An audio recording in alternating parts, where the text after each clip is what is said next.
নমস্কার বন্ধুরা, বাঙালির সাথে বাঙালিয়ানা চ্যানেলে আপনাদের সবাইকে অনেক স্বাগত। অনেক দিন পর নিয়ে চলে এসেছি একটা চটজলদি রেসিপি। চলুন আপনাদের সাথে আগে শেয়ার করে নিই। রেসিপিটি আপনারা দেখতে দেখতেই বুঝতে পেরে যাবেন যে আমরা কি তৈরি করছি। প্রথমেই কয়েকটা শিমকে ভালো মতো ধুয়ে সেটাকে একটা রশির মধ্যে বেঁধে নিচ্ছি। এখানে আমি একটু মাকে সাহায্য করছিলাম, কারণ শিমগুলো চড়িয়ে যাচ্ছিল।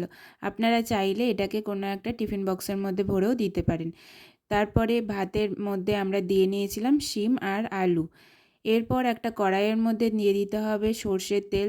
তেলটা যতক্ষণ গরম হচ্ছে ততক্ষণ আমরা এদিকে বড়িগুলোকে ভেঙে নিলাম। তারপরে মা একটুখানি সর্ষের তেলের মধ্যে শুকনো লঙ্কা প্রথমে ভেজে নিল, তারপরে ভেজে নিল আগে থেকে ভেঙে রাখা বড়িগুলোকে। এরপর সিদ্ধ হয়ে যাওয়া শিম আর আলুর সাথে আমরা নুন আর লঙ্কাটা ভালো করে মেখে নিলাম। আমি এখানে মাকে বলেছিলাম হাত দিয়েই মাখতে। আপনারা চাইলে আপনারা অন্য কিছুও ব্যবহার করতে পারেন এটাকে মেখে নেওয়ার জন্য। যেহেতু আমি মায়ের হাতের মাখা খেতে খুবই পছন্দ করি, তাই জন্য আমি মাকে বলেছিলাম যে হাত দিয়েই মাখো। তো এখানে মা ভালো মতো সমস্ত কিছু মেখে নিচ্ছে। দেখলেন তো খুব তাড়াতাড়ি আর 5 মিনিটের মধ্যে কীভাবে তৈরি হয়ে গেল এই সুন্দর গরম ভাতে দিয়ে খাওয়ার একটা সুন্দর রেসিপি। এটার নাম হচ্ছে শিম দিয়ে আলু মাখা। আপনারা কারা কারা এটা খেতে পছন্দ করেন আমাকে কিন্তু অবশ্যই কমেন্ট করে জানাবেন।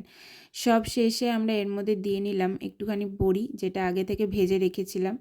সব মিশিয়ে মা আরও ভালো করে এগুলোকে মেখে নিল। শীত প্রায় শেষের দিকে, তবুও এই রেসিপিটা শীতকালে খেতে খুবই ভালো লাগে। আপনাদের যদি ভিডিওটা ভালো লেগে থাকে তাহলে অবশ্যই একটা লাইক, কমেন্ট আর শেয়ার করতে ভুলবেন না। Thank you.